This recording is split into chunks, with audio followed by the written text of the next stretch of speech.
چہرے کی چمک میں شرم کی لالی اس کے سراپے کو چار چاند لگا رہی تھی۔ برقعے اور سفید دھاری دار چادر میں لپٹی یہ معصوم کلی کسی حور سے کم نہیں لگ رہی تھی۔ شرم سے جھکی سیاہ پلکوں کی جھالر اور سفید نورانی چہرہ کسی بھی نوجوان کی دھڑکنوں کو منتشر کرنے کے لیے کافی تھا۔ امی اور آنٹی جمیلہ برآمدے میں محو گفتگو تھی جب عائشہ کو بابا نے چائے لانے کے لیے بیٹھک میں بلا بھیجا۔ تشتری میں چائے کے ساتھ پکوڑے اور بسکٹ سجائے اور جانے کی ٹھان لی۔ اوپر سے رقیہ اور زینب کی چیمگوئیاں اس کا سانس پھلا رہی تھیں۔ تم دونوں ادھر ہی بیٹھو اور میری واپسی تک ادھر سے نہیں ہلنا، سمجھی تم دونوں؟ آپی ہماری فکر نہ کریں، اپنی خیر منائیں، مجھے ذرا واپس آنے دو، پھر دیکھنا۔ چھوٹی سی بیٹھک میں 4 پلاسٹک کی کرسیاں، ایک لکڑی کی میز کے علاوہ کونے میں چارپائی بچھائی تھی جس پہ ہاتھ سے کڑائی ہوئی چادر بچھی تھی۔ پھر چارپائی کے نیچے امی کی سلائی مشین کو ڈھانپا ہوا تھا۔ تشتری تھامے وہ دھیرے سے اندر داخل ہوئی اور ہلکے سے سلام بولا جس کو بمشکل بابا ہی سن پائے۔ بابا نے چائے انڈیلنے کا حکم صادر کیا۔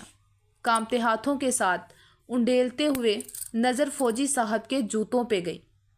دل میں سوچا اتنے بڑے پاؤں، اس بندے کا ایک جوتا پڑے تو بندہ 10 میل دور گرے۔ عائشہ اندر ہی اندر سوالات کے جوابات خود ہی دے رہی تھی۔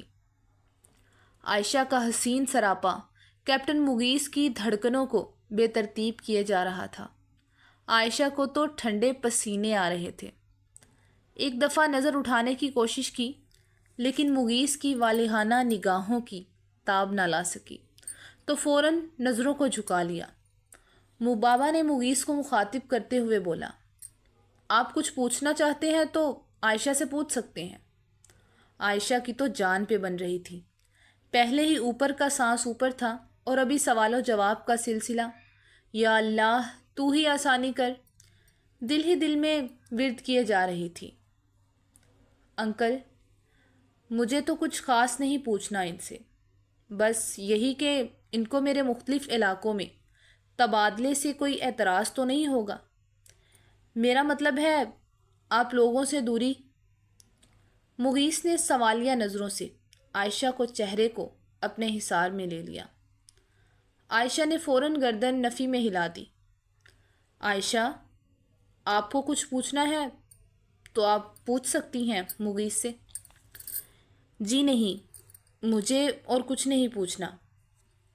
بڑی مشکل سے گلے سے آواز نکلی۔ شکر شکر کر کے بابا نے اس کو واپسی کا اندیہ سنا دیا۔ باہر نکلتے ہی اس نے لمبی سانس کھینچی۔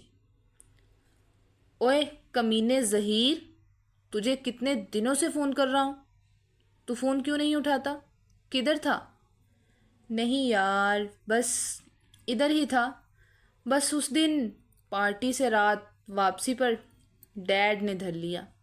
آؤ دیکھا نہ تاؤ، بس کچھ پوچھنا یار، صرف مارا نہیں ہے، باقی کسر نہیں چھوڑی۔ ظہیر افسردہ دل کے ساتھ عبداللہ کو اپنا دکھڑا سنا رہا تھا۔ کوئی نہیں یار، تو دل کیوں جلاتا ہے؟ آنی جانی بات ہے یہ تو، عبداللہ نے وقتی طور پر تسلی دی۔ نہیں یار، ابھی تو مجھے اپنے ساتھ آفس آنے کا بھی حکم صادر کر دیا گیا ہے اور پھر 4 ورنہ 4 جانا پڑ رہا ہے، اور واپسی پہ اتنی تھکاوٹ ہوتی ہے نہ پوچھ یار۔ اچھا تو سنا یار، کیا ہو رہا ہے آج کل؟ کس کے ساتھ نئی دوستی چل رہی ہے؟ ظہیر نے پوچھا۔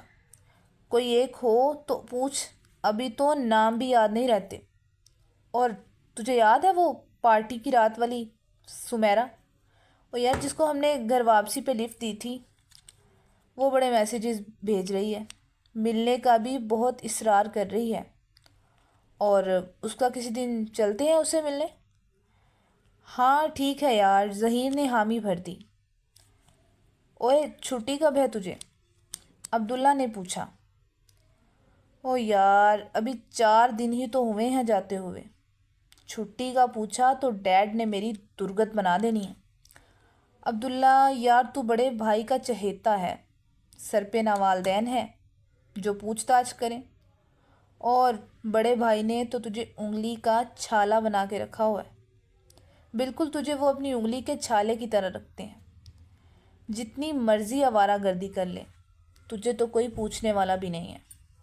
اور ادھر میرے ابا حضور ہیں، ہر وقت ان کی کڑی نظریں میرا تعاقب کرتی رہتی ہیں، ہر طرف مجھے دیکھتے رہتے ہیں وہ۔ بس اب اتنا بھی غمگین نہ ہو جیسے تو کبھی باہر گیا ہی نہیں ہے۔ عبداللہ نے بھی کھری کھری سنا دی۔ میرے بھائی کو شکایت کا موقع ہی نہیں ملتا، میرے ہر وقت ٹاپ نمبر آتے ہیں، میرے ہر وقت ٹاپ نمبر جو ہوتے ہیں لالے۔ جوانی میں ادھر ادھر تھوڑی بہت مستی تو پھر چلتی ہے میرے یار۔ عبداللہ بولا، خیر چل تو دل نہ جلا، تیرے غم کا بھی مداوع کرتے ہیں۔ عائش بیٹی، وہ لوگ تو کافی حد تک مطمئن گئے ہیں، بس اب بولا ہے انہوں نے کہ وہ استخارہ کریں گے اور استخارے کے بعد بات پکی کریں گے انشاءاللہ۔ امی اور بابا رات کو اپنی لاڈلی بیٹی سے مشورہ کر رہے تھے اور اسے بتا رہے تھے کہ وہ لوگ تو کافی حد تک مطمئن تھے، اور اگر کوئی اعتراض ان کی بیٹی کو ہے تو وہ بتا دو، کوئی زور زبردستی نہیں ہے۔